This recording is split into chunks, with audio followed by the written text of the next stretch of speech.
នេះដែរខ្ញុំមកបង្ហាញពីវិធីធ្វើចៀនចួនម្ហូបខ្មែរងាយធ្វើបងប្អូនអាចយកអនុវត្តធ្វើនៅផ្ទះបាន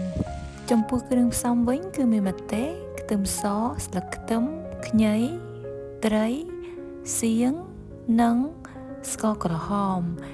យើងដាក់ខ្ទះឲ្យក្តៅបន្ទាប់មកដាក់ប្រេងឆាចូលហើយយើងទៅបំពងត្រីរបស់យើងណាយើងបំពងឲ្យវារៀង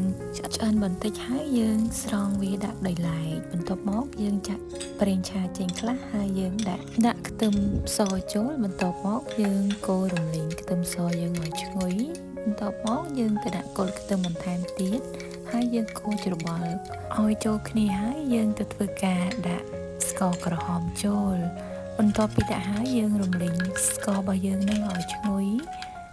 បន្ទាប់ពីរំលីងហើយយើងដាក់សៀងចូល